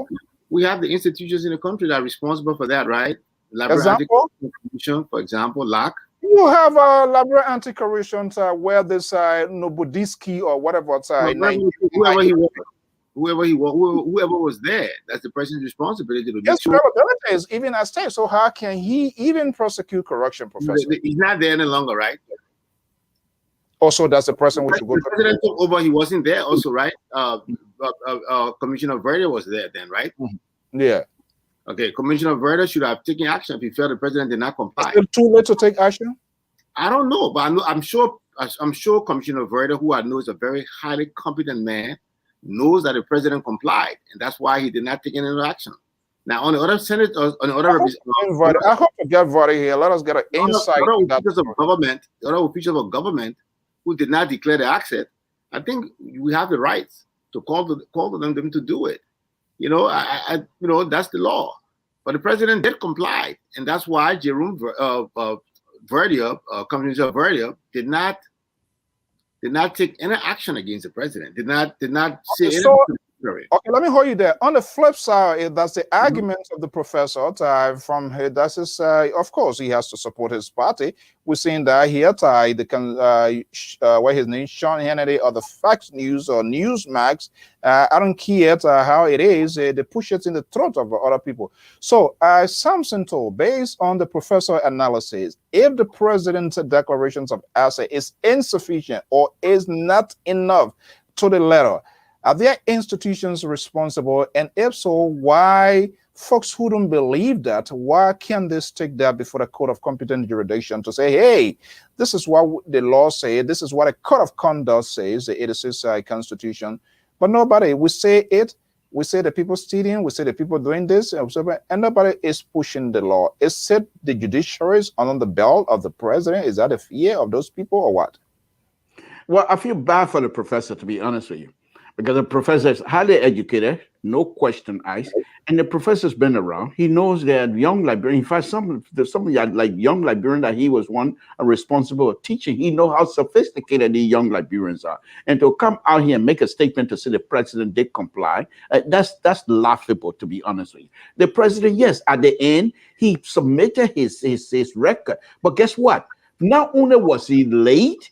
After amassing himself with so much wealth, now he said he's declaring. That's fine. We'll deal with that. But the point is, who in Liberia, you think, on a very serious note, that will go and challenge the president for first of all, after he make the declaration, you know what he did? There was a ban of anybody going to seek the information to find out what inside the deck. We will not know what in that paper. All we know, he submitted a paper, because if the people make sure that paper will not be sent to the public to review, number one. Second thing, do you believe that the Honorable Barbara, I mean not Barbara, but Kanye Bala will now, Bekube Junior's son, will go and investigate Bekube? Is that what you want us to believe here this evening? Professor, you can't come to these kinds of positions, and this is what CDC does. That's what I'm talking about. I'm not going to get you prove me wrong. It's out there. I put it out there. Prove me wrong without giving any kinds of evidence of whatever they have to talk about. They want to challenge you, even if their statement is false. They want you to prove them wrong. This is what CDC does, and this is why CDC will be flocked. I'm not trying to get you. Mr. Johnson, I come here. Ask Johnson, Mr. Johnson. We are not taking no call. It's been censored as long as you call. I know I saw a couple of calls coming. I try to answer. It's not going through. We still have a few minutes.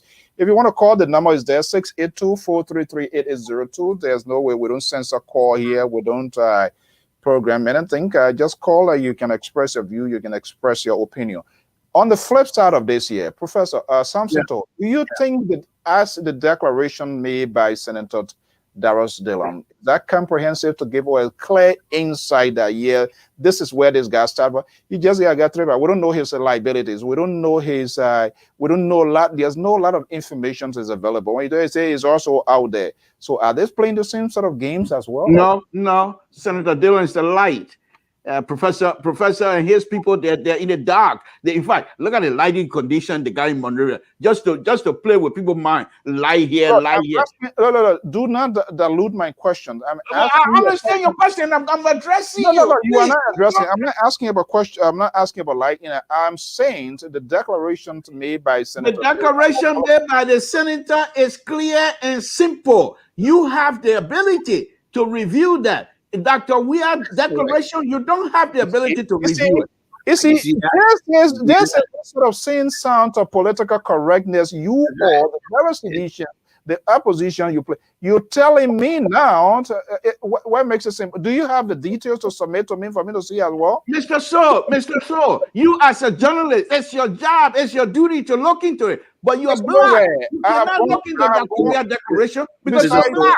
I have gone all out to do this, and even to gone beyond to invite the honorable senator, even though he honored my invitation at the time he was in that position, which is okay.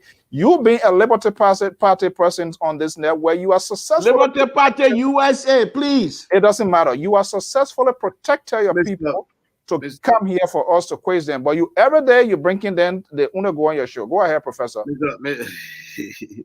Look, I think I was surprised you on this one. I think Senator Dillon's declaration was accurate. He had nothing. He had nothing to the extent not even a penmanship he had. You see how the man wrote, you see the inscription on that document.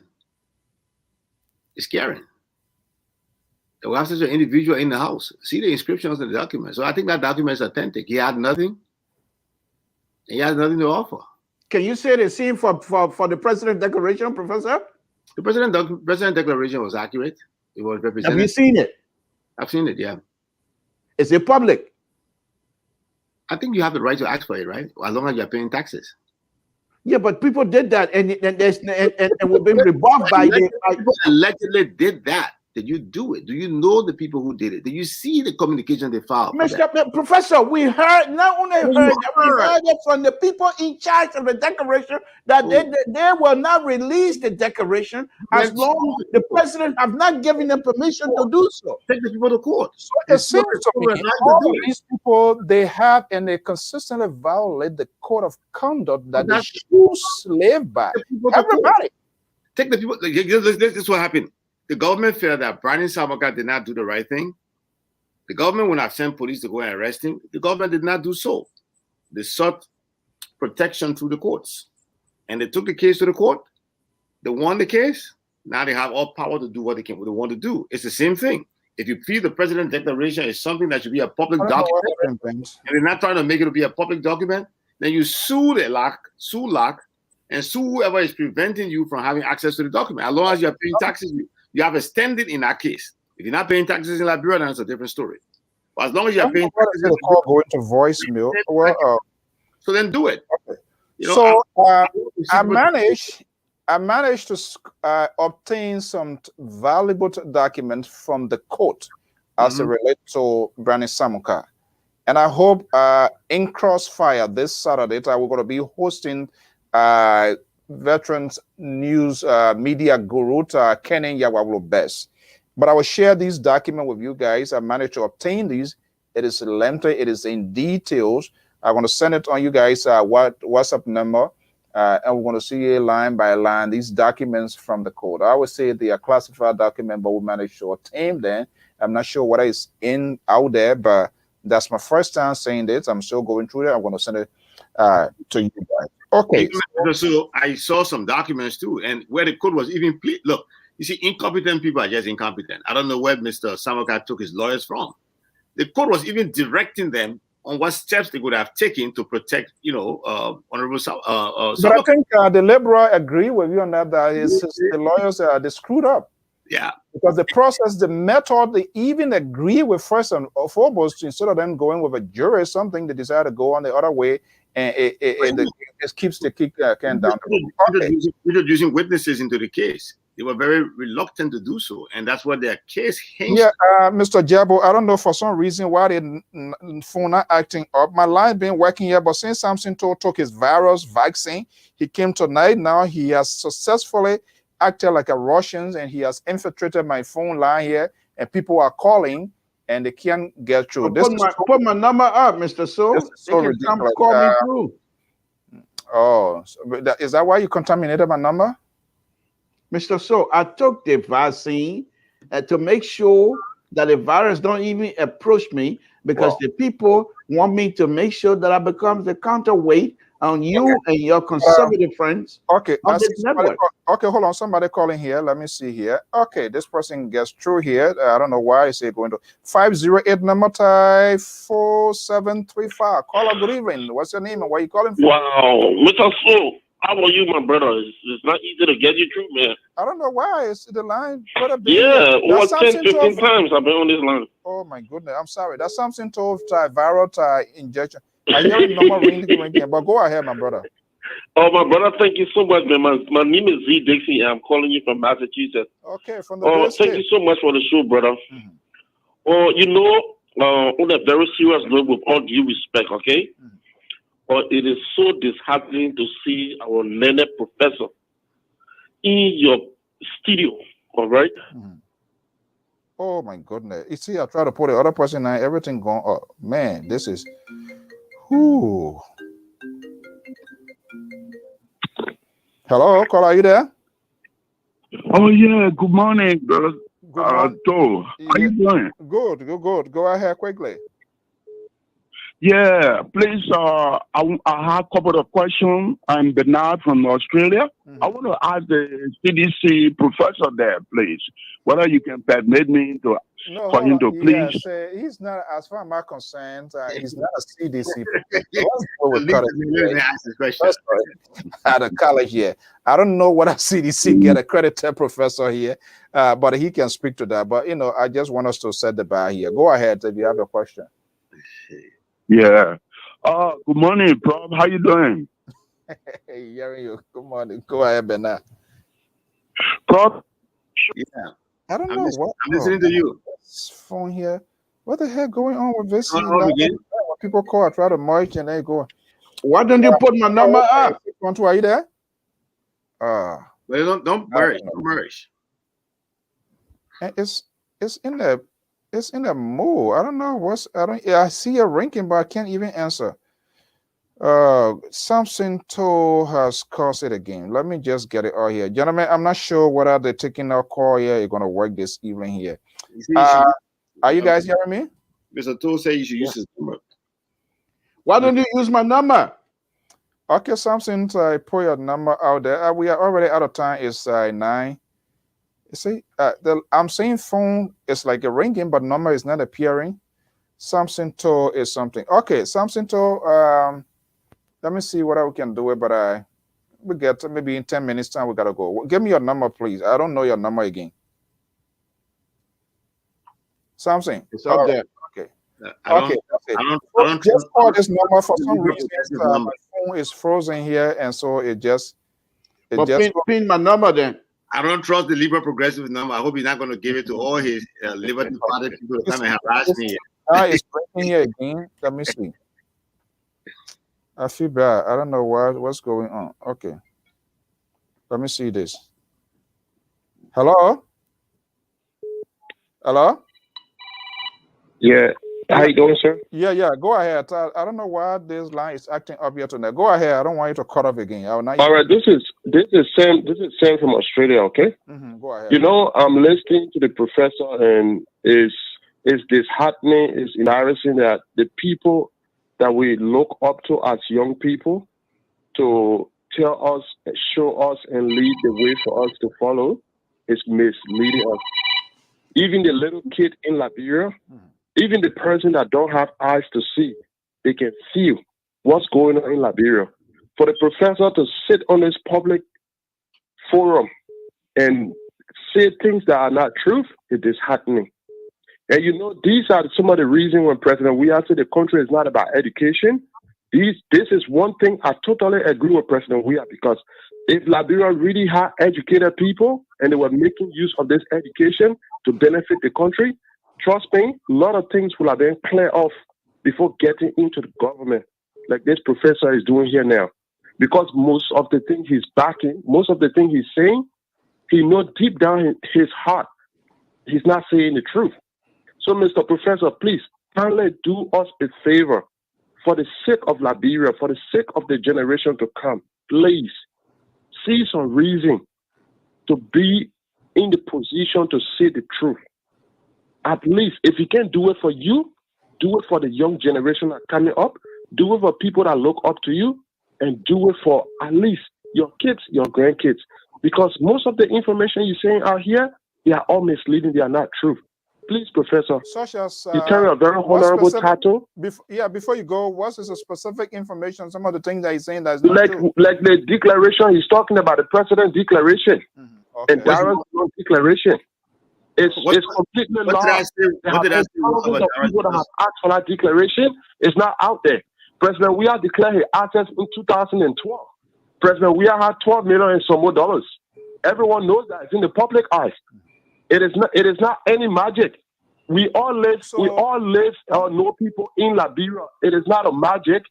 These government officials are carrying on massive construction. President Weah is carrying. President Weah, imagine 3-4 months he got into enjoyment. He don't want to suffer. If President Weah had $85 million that his supporter claimed he had, he couldn't pin his building on 9th Street. For heaven's sake, man.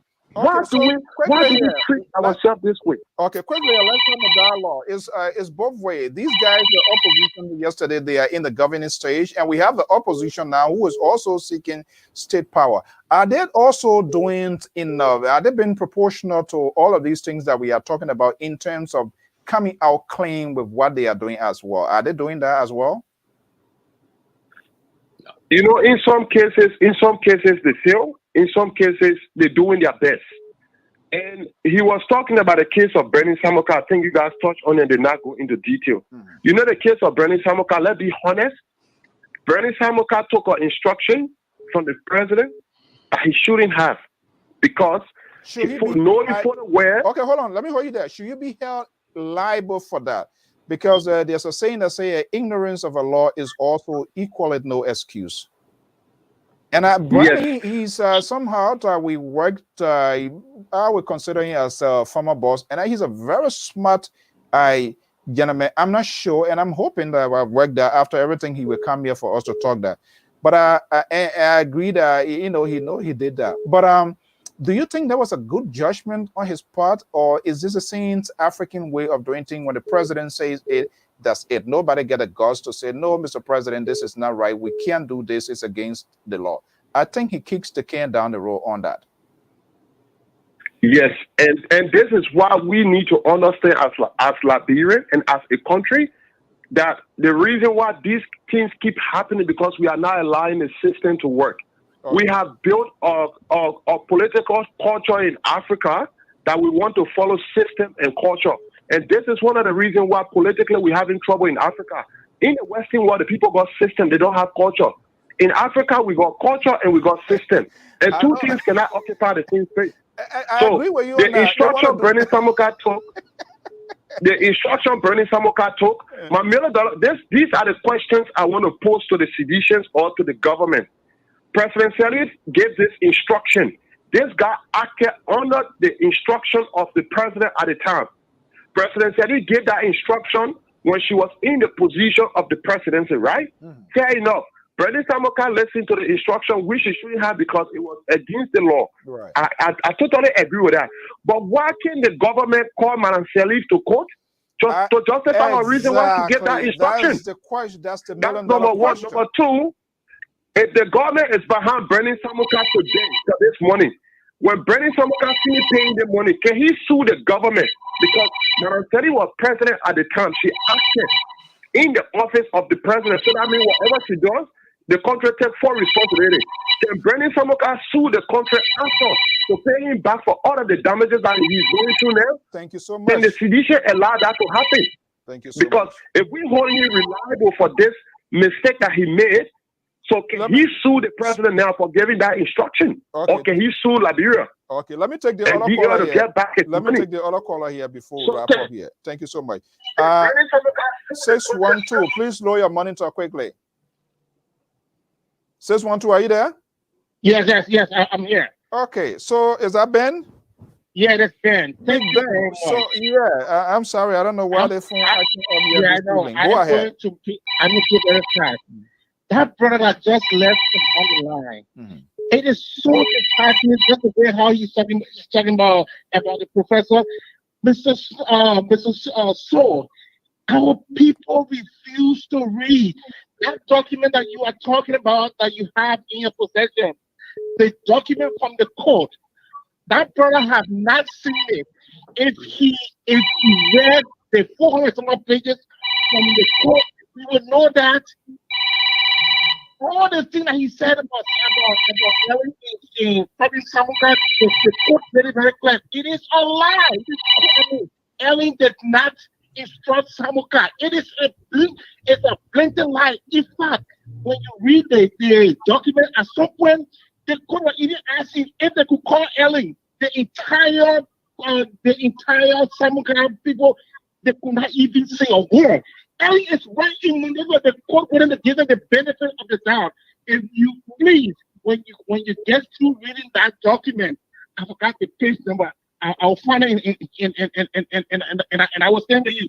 So anytime when anybody call on your show and says Ellen actually told Samuka, please debunk that. Is a lie. Ellen did not instruct Samuka. In fact, they even asked Samuka in the document if he had anything to prove to show to the court. Nothing. The man have nothing. It is a blatant lie. So let Liberia stop carrying that lie around and please read the document from the court. Okay. That document have been going around for the past 2 weeks now. All right. It's a lie. Please stop. Yeah, I'm now. going. The last thing that I want to speak on very, very fast is this issue about the president what you call it, access declaration. I know how I do not support this president in anything, but the way how our laws are structured is so bad that it says declare, and the man is not supposed to make it public. You will be surprised when I went to check, even a guy like what is being coaching. I saw coaching being all on the list, coaching all declare. Go on the LNCC website and you will see all of the government officials that declare their access in the debt. It is a public record. It's ain't hitty. But Liberians who will not read and just take a bunch of lies and just carry it off. Look, I don't have to support the city government. Okay, but please, Ben, thank you so much. Mr. So, can you please take my number down because people keep calling me? Let me go to my guys and we're going to be wrapping all here. So Samson told her successfully I contaminated my phone line here. Will you please take my number down because people are calling me? Yeah, but you're supposed to take it. Who's this other person here? Let me. Oh my God. Hello, 71763 number. Are you there? Yeah, I'm here. Okay, what's your name and where are you calling from? My name is Elijah, and I call from Minnesota. Okay, so Elijah, you are the luckiest one before we go tonight. Go ahead. What's your contribution? Oh, I want to thank Ziga for the show. It's very stimulating tonight. But I just want to make a few points. I listened to our guest in studio, the professor, and I just come to realize this is the reason why the government lost this gun election massively. It's because of one thing, the truth. Okay. The truth. The truth. The people love to hear the truth no matter what. No matter what. When Ellen came to power, Ellen said it's going to be tough. We should tie our belt and work together. We understand that term. And when things were getting tough, we knew that it was not going to be bread and butter. It was going to be tough because we already had it in our mind what she told us. But this government seen the reality and they keep lying to the Liberian people that are living on the ground, seeing the reality. And if they continue on the path, they will keep losing election. My brother, I hate to after interrupt. Election. I hate to interrupt. Let's have a little quick engagement here. Say lying to the Liberian. Are the Liberian people aware that they are lying to them? Yes. One example of the Liberian people being aware, to make you know that the Liberian people is aware that they are lying to them is from its own election. Just the gun election. The Liberian people reminded them that they have been lying to them. And yet they still continuing on the same path. On the same path. They are continuing on it. Do you think I would be? Let me put myself in that bellway. Do you think we have learned lessons enough to pivot, to change our thought process, to take a decision that is good for the country when it comes to election? Do you think that we are all sober enough? I don't think. I think we are getting there, but we are not there yet. Yeah, we are getting there, but we are not there yet. If you look at the way other countries vote within their area, you would know that we are not there yet. Okay. Let's take for example. Tell us second quickly before I go. Yeah, let's take for example in Nema. The people do what Prince Johnson want them to do. You see, when Prince Johnson say he for this party, they all gonna vote for that party. And at the end of the day, they end up suffering, and Prince Johnson ended up building his property. You see, so we are not there yet. We will get there, and we are getting there. Just from this election, it's a proof that we are getting there. Let the government keep spreading the lies and think that the people don't know what it's saying. Let it continue. 2023 coming. Let it continue. Thanks for having me. Okay. Is the opposition doing any lies or nothing? The opposition is not lying, but what the opposition is doing, they are not acting swiftly. They are not waking up to prosecute how do I put it? They are not waking up swiftly to speak up against one of their own. Okay. They need to be swift. Exactly. I think that's a critical point there. Thank you so much for your contribution. All right. Yeah, thanks for having me. Okay. So guys, let's cut a deal for the night here. So are you guys there? Yeah. So before, who's going to have a bad dream tonight? Who this board drops on the conversation? Is that a liberal winning or the professor is winning? I think we had a good discussion tonight. I think you think you slapped the liberal in the head? I don't think when we come here is about winning or losing. I think when we come here, we try to engage the issue to the best of our abilities. So we disagree. Like I said, I think we should be a macrocosm of a larger Liberian society. People should see what we model here and try to replicate it. We all come from different perspectives, but we can come here and disagree respectfully and argue our points. So at the end of the day, we are just looking for the best for our country. And so I don't think it's about winning or losing. I think the Liberal Progressive provided some very good arguments. It's always a pleasure, having him, in studio and engaging him. And you ask some direct questions, you ask some tough questions. Some of the callers out there, they made some very good points. I'm reading through it. Some of them were insulting, but again, that's what comes with the responsibility that some of us put ourselves in. If I want to be a politician out there speaking on behalf of what I think is the government, I should expect people to sometimes insult. I should expect people to sometimes praise me.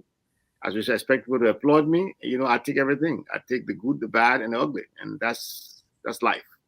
And one thing, Professor, I must respect you. And for those of them who don't know, like somebody to hear, I don't think he's not a professor. He is probably, if you don't know a person, you just don't know a person, not because of their political ideology. He's making a huge investment when it comes to education, running 2 institutions in the country, get 4-star people he has volunteered. Cool, and I'm different with him on some of his political argument, but that does not warrant people to throw jobs or be so disrespectful, and that's not what we do here. We can disagree with people on things that they believe. Okay, the liberal progressive, the guy who administered the vaccine and he decided to go explosive here this evening here. Believe me or not, I'm gonna wake him up tomorrow morning and I'll put it in our chat room. You're going to see it. He will sleep like a total man this evening here. The liberal. Yes. What's your closing argument? Well, thank you, Mr. So, for bringing me on again. Professor, thank you very much for the spirited debate and argument, or whatever you want to call it. Folks, if you're listening, and those of you that are watching us, we come to these positions, as the professor said correctly, we come to these platform and whatever to argue our point, and hopefully people will see what we're talking about. None of us claiming that whatever it is that comes out of our mouth they should be accepted as it is. We expect people, on the other hand, to disagree with us, but let us do so with respect. And now, Professor, thank you very much. I think these kinds of talking point, or these kinds of engagement hopefully it will be helpful to the overall development of our country. Because one thing I do believe in, Mr. So and the professor, one thing I do believe in, the more you talk, the less you become violent, because you try to express yourself through ideas and through talking to one another, not over one another here. And I think our brothers and sisters that is watching should take that for something that perhaps they can also apply to themselves. Not every idea that is expressed by you or by me or anybody else that should be accepted as a face value. Let us also try to find what this person is saying. How can we debunk those statements? How can we come about this? And nowadays, with these young Liberians, so highly sophisticated, you can't put wolf over their eyes anymore. And I think this is something that we all should take into consideration as we come out to have discussion from time to time. Mr. So, it's been a wonderful evening. But let me just say this very quickly. People are asking, where is Pat George? Where is Emma George? Emma just ran away from us tonight because Emma George and the professor and Mr. So know very well that that Bloku, the liberal progressive, have taken the vaccine. And he's here to debunk them. So Emma Judge could not stand the heat, and so he took the other line tonight, and so that's fine. That's fine. I put the two other gentlemen in their place, as you saw. This guy, Mr. So, let me finish my statement, please. You saw me, ladies and gentlemen. You saw me as a liberal progressive. I put the two gentlemen in their place tonight as a counterweight, and that's why I got the vaccine, and the vaccine is working properly. Thank you, Mr. So. Mr. So, let him get a second. Let him get a second dose and see what he will come. I'm not sure, Professor, you want to go back because guess what? I get it on tape here. You want me to play what you told me after you administered the vaccine? Hello. Now, why will you bring no kind of conversation up, Mr. So? It's a private conversation. He take the second one. Maybe it's a liquor talk. Let me play, and I would say it's a liquor talk. No, okay, let's consider it liquor talk. Consider it liquor talk. That means what's to be a station now. Look, gentlemen, Professor RCC Labort Zaulo is a founder of the Polytechnic Junior and elementary and junior high school, correct? Yeah, in Monrovia, within the Kakata Senior High, within the Kakata Belt. He has made enormous sacrifices to the country, helping the teachers to prepare students for WIET. And so we will have a different political differences, but we must also recognize the goodness, the contributions of these people as well. And of course, the Liberal Progressive also left from here to go teach the young engineers in Liberia, and the Ministry of Public Works refused to open their door. We brought in some senators, lawmakers here who told us, okay, something to we'll do this. We will call you, and they never call. But because he doesn't like to call people name, and this is what gets on my nerves because these are the people. So seeing what he's doing here, he could be another bad example for the Liberty Party if it takes over. And I'm afraid that because he don't want to call people name. And so I'm going to push two of you guys on the wall. Samson To is a Liberty Party president. I want Yombi Kanga Lawrence, I want Darius Dillon, and even your Liberty Party chairman, who is now being engulfed with a big political discourse. And Mr. Professor Zablo, if you can do me a favor and talk to your seditionists, maybe Molba Malu, where is he? Is he in coma or what? He's active, he's working. Active where? Is he in Monrovia or is he's where he on a retreat? He's working. Okay. I hope to have them here. But he's in Nima right now. He was there a couple of days ago. The party is bereaved. I think we lost one of the founding members of the party. Yes. Okay. So we're going to do that. And to all our followers and supporters, we highly appreciate that. Your comments, your tweets. We don't take anything personal here as long and nothing for me, and not either the professor, but we just ask for civility in the interest of our country so as to find a common ground. And this is why we put in time, we come here, and that's why you are awake. Without you, we can't be here. So for sure, the credit goes to you, not to us. And we really appreciate that. Join us Saturday. There is a program coming out here Saturday. It could be every other Saturday, every Saturday. I'm going to see how it looks like. Crossfire. Believe me, it's going to be tough. we do not just privilege our microphone to politicians, young Liberians. We're looking for ladies contributors. Some of you women are brilliant. You know the issue. You don't necessarily have to be politics, social issue, economic issue, you know, family values and all of those stuff. Let us know. We will bring you here. But this Saturday, I'm going to be hosting media guru Kenan Yabawolo of the Daily Observer Independent newspaper. Going to be my guest here this Saturday at 12 p.m. Eastern Standard Time. Gentlemen, thank you so much, Professor, the Liberal Progressive. Thank you so much, as usual, for being here. And I will see you when I see you. Thank you so much. Thank you. Hallelujah, hallelujah, hallelujah, hey, hallelujah, hey. Giving, hallelujah, hey.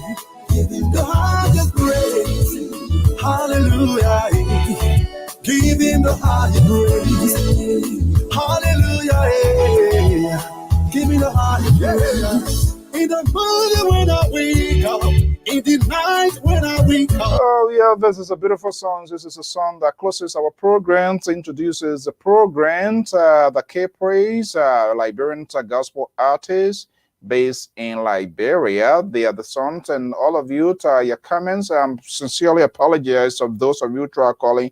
I don't know why the phone was so ugly this evening here, but sometimes we don't have control over that. On this note, we want to thank you so much. Have a pleasant evening. Thank you for your time you took to share with us. Please be safe. The virus is still up there. Have a pleasant night. Bye-bye.